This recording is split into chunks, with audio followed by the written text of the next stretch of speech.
Hello, everyone. Welcome to week 2. We're so glad that you could join us today. So, Laura, what will we be creating today? We are going to be making cityscapes inspired by the artist Jean-Michel Basquiat. Awesome. You will need the following materials from your box: your oil pastels, your paper, glue, and you'll have glue in little paint pots or little clear pots with popsicle sticks for spreading it. You'll need your newsprint, construction paper, and from home you're going to need scissors and a pencil or a pen. There we go. As you heard in the story, Basquiat started making art when he was a young child on any paper he could find.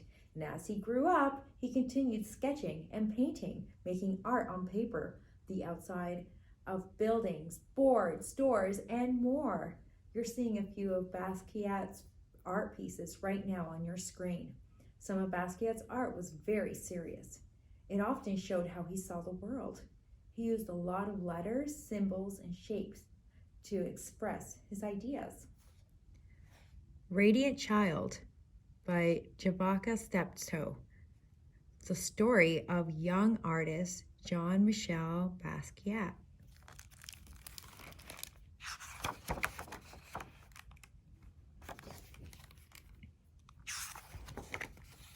Somewhere in Brooklyn, between Heart That Thump, Double Dutch, and Hopscotch, and salty mouths that slurp sweet ice, a little boy dreams of being a famous artist.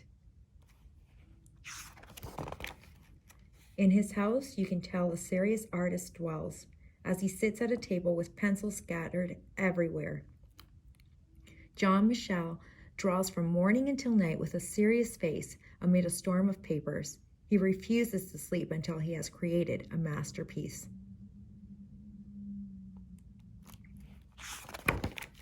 At night, images enchant Jean-Michel's mind, and he wakes from his dreams to add one more line. His drawings are not neat or clean, nor does he color inside the lines. They are sloppy, ugly, and sometimes weird, but somehow still beautiful. His art comes from his mother, Matilde, a Puerto Rican woman who designs and sews, cooks and cleans, and makes the house look like a stylish magazine. But most important, she lies on the floor and draws with Jean-Michel on his father's old work papers. From her, he learns that art is not only in the poetry books she reads to him or in the theaters and museums they visit. Art is the street games of little children, in our style and the words that we speak. It is how the messy patchwork of the city creates new meaning for ordinary things. While visiting the museum, they look at his favorite works of art, reading the story behind each artist, reading the story behind each work. This is how Jean-Michel learns what it means to be a famous artist.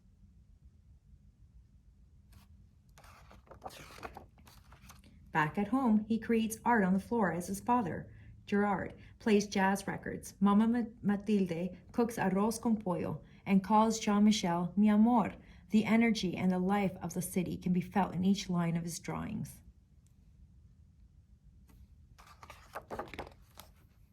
As time goes by, Jean-Michel learns that art has a healing power. After a car accident, he is scared and confused. Matilde gives him a book to calm his fears. It is filled with pictures of bones, skulls, and other body parts. Jean-Michel draws from it until he knows it all by heart. He is no longer afraid. Back at home, Jean-Michel's body heals, but his heart breaks. His mother's mind is not well, and the family breaks. She no longer lies on the floor and draws with Jean-Michel, but sits by the window singing only to birds. Jean-Michel is confused and filled with a terrible blues when Matilde can no longer live at home. He tries drawing the terrible out of his blues, but things are not the same. As Jean-Michel grows older, he visits his mother when he can, always bringing his artwork to show, telling her that one day it will be in a museum. when I'm a famous artist. A teenager now, Jean-Michel decides, Papa, I will be very, very famous one day. With a sly look, a twinkle in his eye, Jean-Michel leaves Brooklyn for New York City, the Lower East Side, a concrete jungle where only the tough survive. During the day, dressed in a green jumpsuit splattered with paint, Jean-Michel stays with his friends, sleeping on couches and floors, leaving a barrage of collages and poem-filled papers everywhere he goes. At night, Jean-Michel spray paints the walls downtown with poems and drawings that catch the eye of artists, gallery goers, and passers-by. Under his art, he signs the name Samo instead of Jean-Michel. Everybody wants to know, who is Samo? Samo moves from street corners to art gallery walls with powerful color, composition, and line, collaging and painting on anything he can find. His art is still not neat or clean, and definitely not inside the lines, but somehow still beautiful. With his magical charm, Jean-Michel draws a crowd, but when it's time to work, he prefers to be alone, with the radio and TV on full blast. Now in expensive suits splattered with paint, he flips through stacks of magazines and open books, and paints into the night and sometimes for days at a time, while sounds and images jump into his head. Jean-Michel, an artist among artists, never doubts one line, creating from a soundtrack that is all his own. People describe him as a radiant, wild, a genius child, but in his heart he is king, so he draws crowns for himself and others he admires.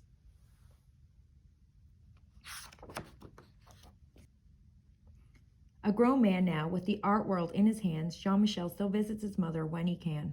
And at his most important shows, above all the critics, fans, and artists he admires, the places of honor is his mother's, a queen on a throne. He is now a famous artist.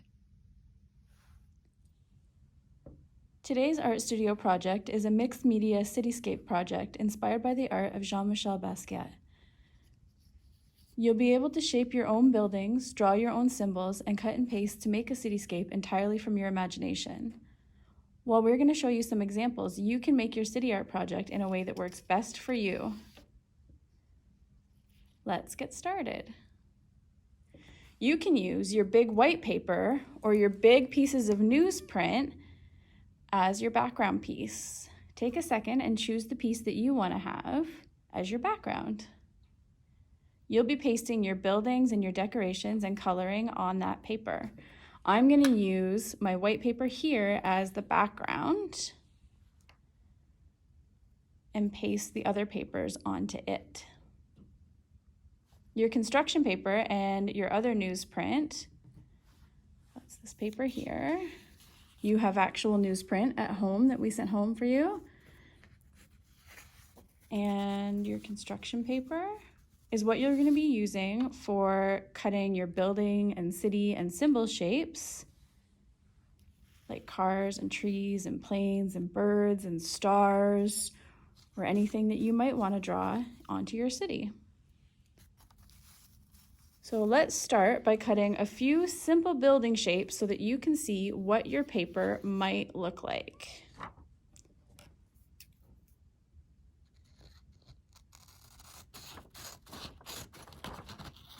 You could cut your building shapes into tall rectangles like skyscrapers. You could do some shorter buildings that are kind of like apartment buildings.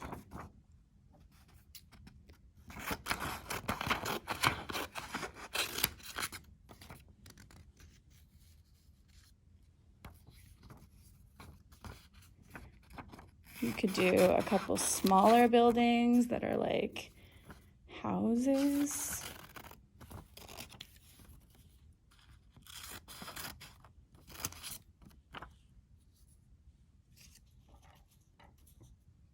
And you can save your scraps because you can use your scraps for drawing symbols if you choose to.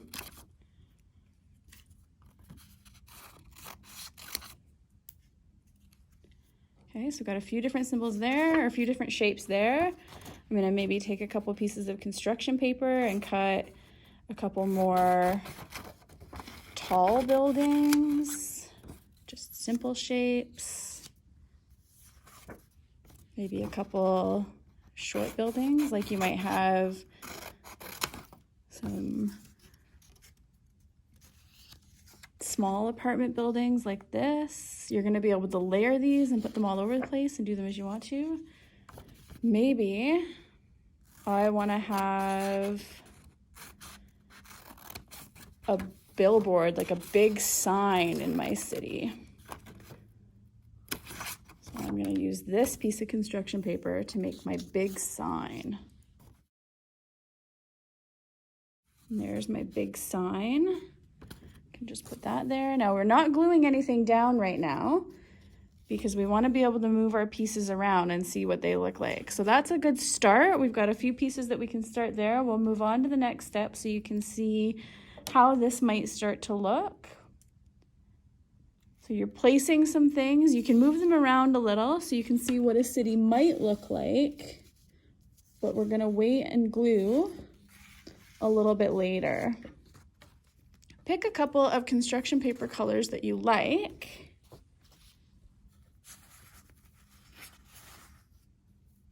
I'm gonna use this kind of turquoise color or teal color. You want to start to draw some things that you want to see in your city.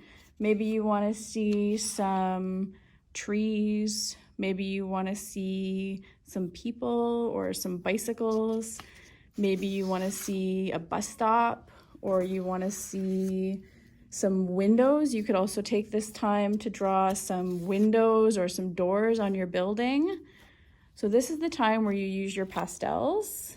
We're going to take those. You can use any color of pastels to draw. I'm going to take my skyscraper here. I'm going to draw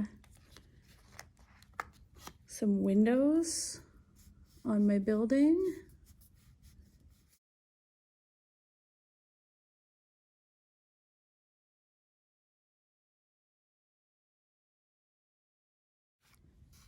So once you've drawn a few shapes, you can take your scissors and start to cut out your shapes, or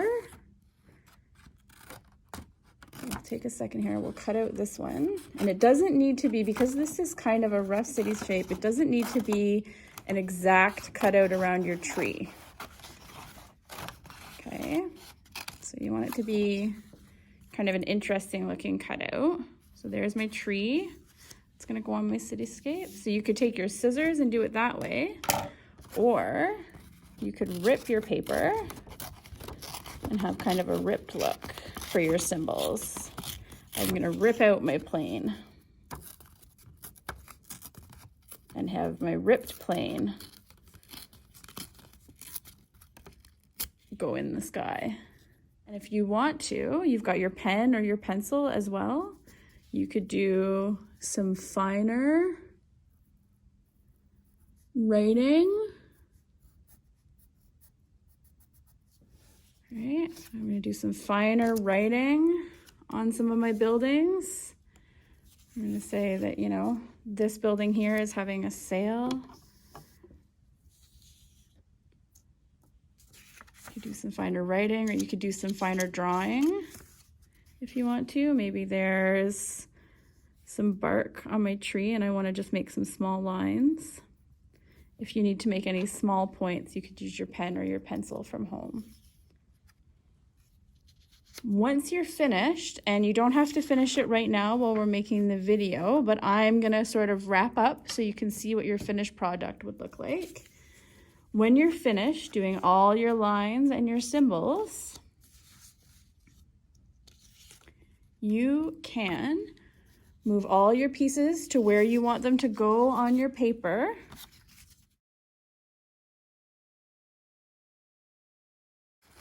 And hopefully you're gonna take the time to put on lots more symbols and more windows and doors and maybe some people. Or maybe you wanna write a message in your city that you want people to read.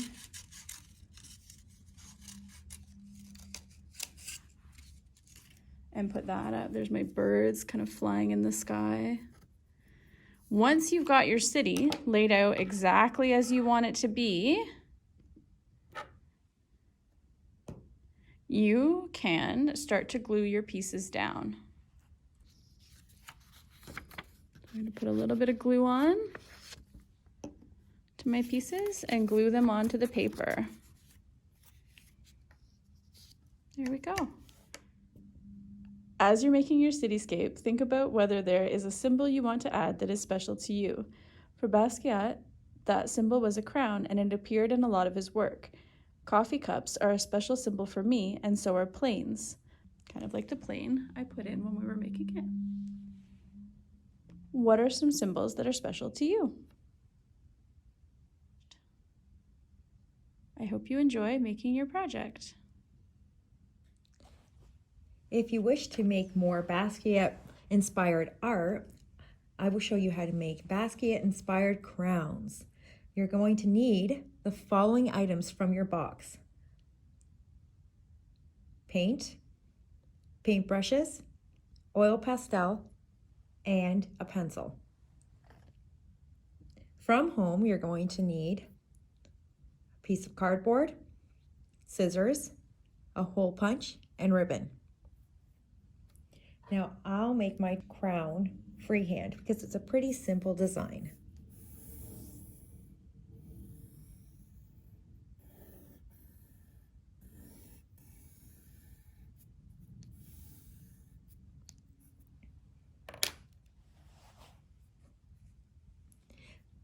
Basquiat was messy with his work, so there's no need for perfection. After you trace your crown, cut it out. Now go to town with your paint. Be energetic and spontaneous.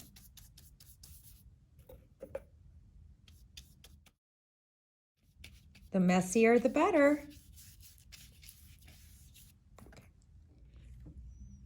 Now, once your paint is dry, you're going to add more details with your oil pastels. You can add slashes and scribbles.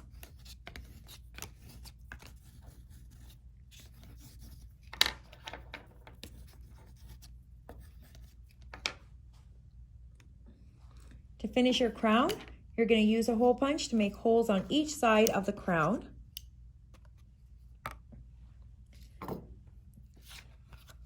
Okay, now you're going to thread your ribbon through the holes.